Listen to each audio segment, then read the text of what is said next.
मैं तो सोच भी नहीं सकती थी कि तुम महापारा के बारे में ऐसी घटिया बातें करोगी, और वो भी घर के मुलाजमों से। मेरा यकीन करें, मैंने जो कुछ भी कहा बुरे दिल से नहीं कहा, बल्कि मैं तो नोटबुक में वो लव लेटर देखकर खुद परेशान हो गई थी।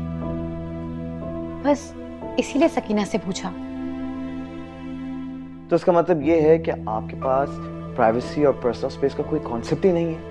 हाँ, आप लोगों के घर जाके उनके कमरे में उनकी चीजें देखती हैं और फिर घर आकर नौकरों से उसकी तस्दीक भी करती हैं। क्या एटिकेट्स हैं आपके? मतलब I am impressed. Personal space और एटिकेट्स क्या होते हैं रायत, मुझे अच्छी तरह पता है। और मैं खुद उसके मोहब्बत नामे ढूंढने नहीं गई थी।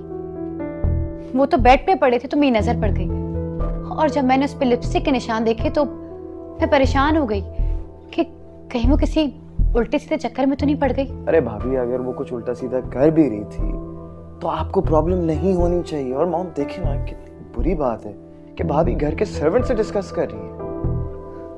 शायद मेरा नहीं, लेकिन मम्मी का तो पूरा हक है कि वो जाने कि महापारा को कोई बेवकूफ तो नहीं बना रहा।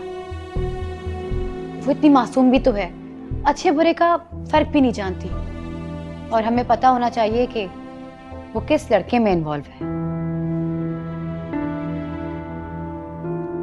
महापारा को बुलवाया तुमने? हाँ, मैंने बुलाया है, बल्कि मैंने सोहेल भाई को भी बुलाया है। सुहेल को क्यों बुलाया? तुम तो अपनी अम्मी के घर जा रही थी ना, सुहेल के साथ गई नहीं अभी तक? मम्मी, जब तक आपका दिल मुझसे साफ नहीं हो जाता मैं इस घर से कहीं नहीं जाऊंगी। आप अभी बुलाएं महापारा को, आपको पता चल जाएगा कि आखिर सच क्या है। हाजरा, महापारा मेरी तरबियत है, मुझे उससे कुछ भी पूछने की जरूरत नहीं है, और यहाँ तो मैंने उसे उसकी तबीयत पूछने के लिए बुलवाया है।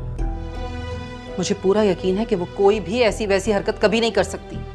लेकिन मम्मी, खबरदार खबरदार, अगर तुमने या किसी ने भी उससे कोई सवाल जवाब करने की कोशिश की हो तो बेहतर यह है कि तुम में से कोई भी उसके सामने ना आए।